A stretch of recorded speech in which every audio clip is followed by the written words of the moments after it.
And lawyers for the French state this Monday have begun summing up their case against two alleged accomplices of Toulouse jihadist Mohamed Merah.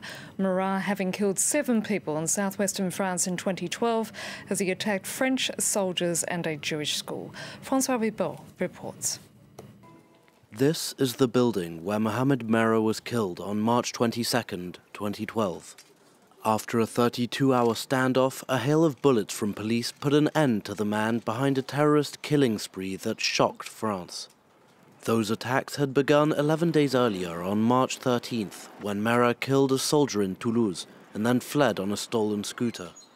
4 days later, he killed 2 more soldiers and seriously injured a third. And then on March 19th, he murdered 3 children and their teacher at a Jewish school. The day before Merah's death, his brother Abdelkader Merah was arrested. He was later charged with conspiracy and complicity in the attacks, based mainly on his supposed role as an ideological mentor for his younger brother and alleged accessory to the theft of the scooter used in the attacks. What we're waiting for is the truth to come out, for the justice system to say that Mohamed Merah's brother is guilty of what he is accused of, and that Mohamed Merah was not a lone wolf.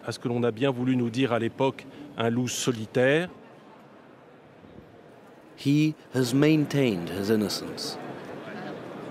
He has some kind of feeling that maybe because his brother was not caught, that maybe some people want to do a trial with him because he's the only person left.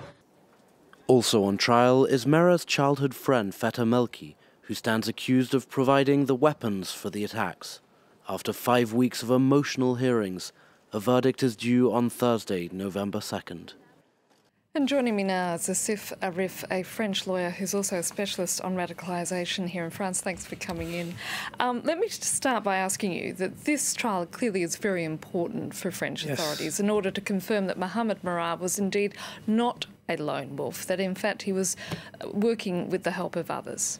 Well, that we'll see after the decision of the court, but most likely what the lawyer has said in your package that we just seen before is that there were some organized issue in between his brother and Mohamed Merah, and of course the fact that this other young friend that he provide him with guns, and even though he's saying that no, we are not, I provide him guns, but not with the intention for him to kill people.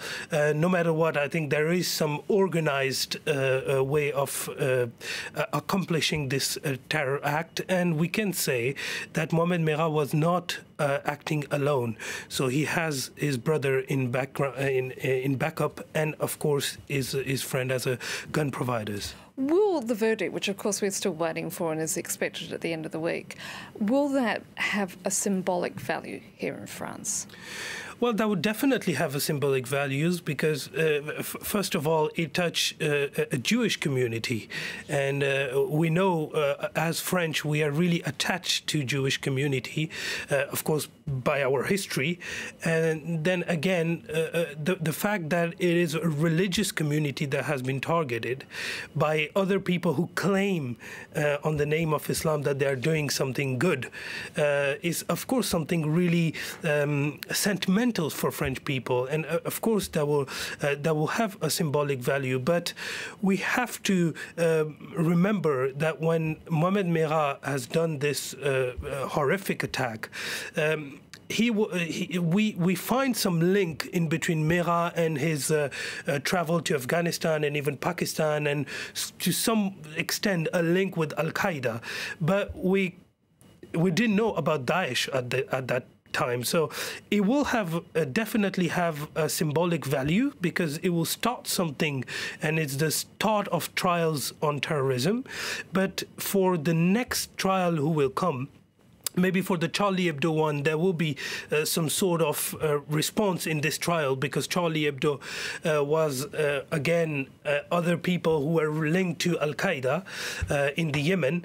But I don't think for the 13th of November cases or other cases that will come on and on after, there will be a real link, because they are perpetrated by Daesh under a very organized scheme, because as we know that Salah Abdeslam has worked along with there were clearly other, others involved and so on. Just want to broaden out this discussion to the fact that, you know, the country now has a new terror bill. How is that helping the authorities fight terrorism? I mean, authorities has keep passing a lot of laws on terrorism, on renseignement, intelligence services, and all that. And it has been, I think, it's the 20th or most than 20 laws that are being passed on terrorism. And I don't feel that any of these laws are really and actually helping to arrest terrorists, because the terrorism has adopted every time that a terrorist attack passes, and every time there is a law, of course, Daesh or Al-Qaeda or whatever terrorist group they are watching all these. So they are adapting their mechanism to the state of law. So what we try to do in this last law that has been passed on 18th of October on house raiding and all that measures is that we are trying to set up a new mindset on terrorism, and we want to be more on a preventive way and not in the repressive, that we don't want to wait till the terrorist attack is happening to take some measures. We want to act before. In a proactive fashion. A proactive fashion, but I don't feel like it will work, because if you look at the last couple of attacks that happened in Paris or in France, in Marseille, for example, no one was house arrest at this time. So is that a real beneficial measures? I don't think so. So let's see now what will come on for the next terrorist attack. Asif Arif, thank you so much for coming in.